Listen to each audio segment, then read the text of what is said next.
Want to know how to manifest now in the moment? That's what I'm sharing today. The power of present thought and how the mind works to manifest. In the words of Lester Levinson, all knowledge must be proven out by ourselves. No teacher can give us this. We have to dig it out ourselves. We need to see it. We have to make it our own knowledge. In other words, we have to own our own shit, right? A teacher can only point the way and give us direction. It's up to us to take it and act upon it. I'm Penny Morgan. I've been studying universal law and law of attraction since 2008. I'm sharing tips with you that work for me. Once we discover that all joy has a source from inside us, ourselves, we realize that all those we thought we needed, we no longer need. Conversely, the opposite also is true. On the other side, there is misery. Now, here we have the universal law of polarity coming into play. It is the principle that states that everything in the universe has an opposite. For more on the 12 universal laws, you can see this video. I'll link it at the end. All sorrow has a source that is known as the ego. All misery is nothing but ego frustration. Ego is that little voice inside the head. It says, I must have this thing I desire, and if I don't get it, I'm going to be miserable. We can use that every time we are unhappy or dissatisfied. Seek the source and discover the concept Lester termed as egoity. That is, I am ego. The ego, or that little voice inside you, says, I want this, I must have this, otherwise I'm miserable. What does this do for our manifesting power when this happens? It creates drama. And we know the mind loves drama, and drama creates low vibrational emotions inside of us. So now we're vibrating on a low vibrational frequency, right? So let's say we get that thing we want. Then we become happy. Why? Because we let go of the limitation of needing something and we fall back into that we know as happiness. So, to repeat, all happiness has its source inside the self. All misery has its source in the ego, that nasty little negative voice in our head. Here we can trace it back, gain a little wisdom and some truth, and begin a path of realization on how our mind and our thoughts determine what we have. Key point here, and let me simplify this because I love simple. Think what you want. That is all you will get. Think what you want, and that is only what you will get. Why, you ask? Let me explain how the mind works, and will work us over how and why it can help us or hurt us. The mind is only creative. The mind creates what we hold in our mind. How does the mind create?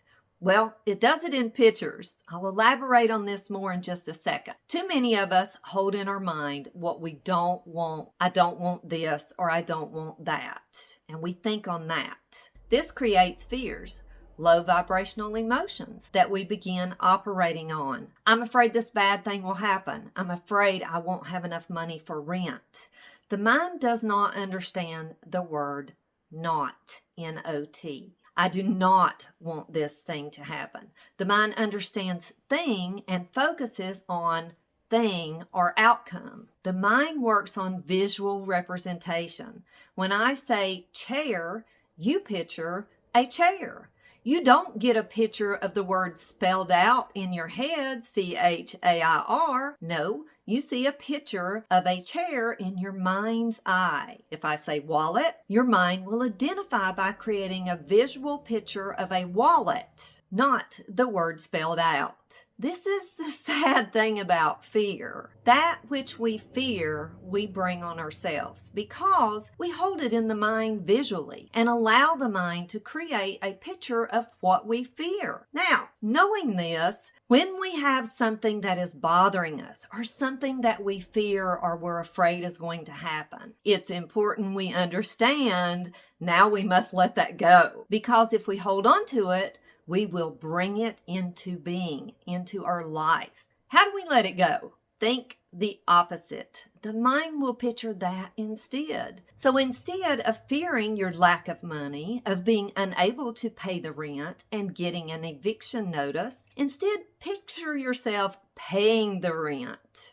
Now let's think about health for a moment. I know this one well. I have lived it. The way to correct the sick body is not to think about the sickness and instead hold on to the thoughts of healthiness and a vibrant, healthy body free from ailments. The moment we can do this and hold on to the thoughts of healthiness is the moment the sickness will start to drop away. So the key here is to think only what you want to bring into your life. We have the power to forever change the path of our life into the direction of our thinking.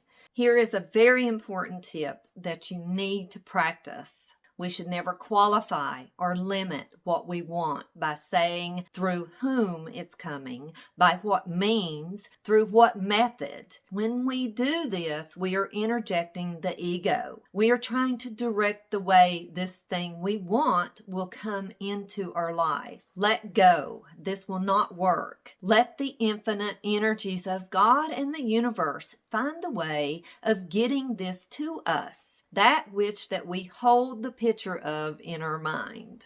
Next key point. Remember I said manifest now? Well, we have to think in present time. When we expect it in the future does not come. It will stay in the future. We are creating it in the future, and that's where it will remain. Now, wow.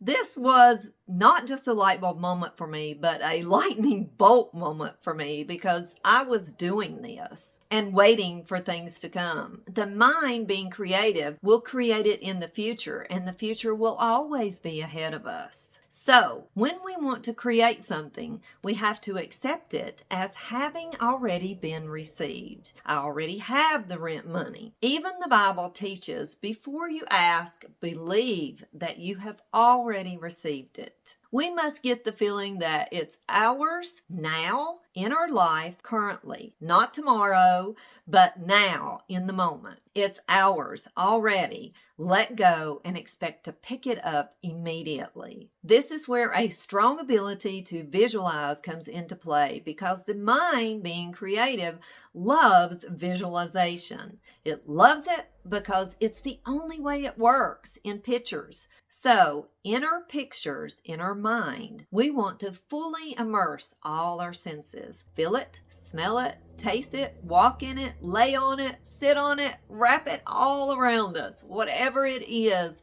allow it to become tangible in all of your senses. It is ours now, period. Finished and dropped. Some manifesting teachings will say, repeat this.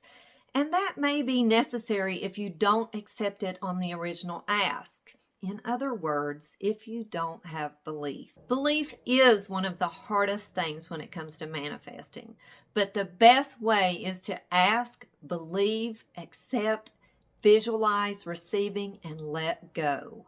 This is so simple. Don't overcomplicate it. If you will do this, your life will be exactly the way you have said and spoken it and ask. Think what you want. This is your new slogan, your new motto to live by, and you will master your life. You already have control. You control your destiny. Think bad things, get bad things. Think positive things, get positive things. It's in your hands right now, this very moment. Thinking into your life what you want. I believe in you, otherwise I wouldn't be here. You got this.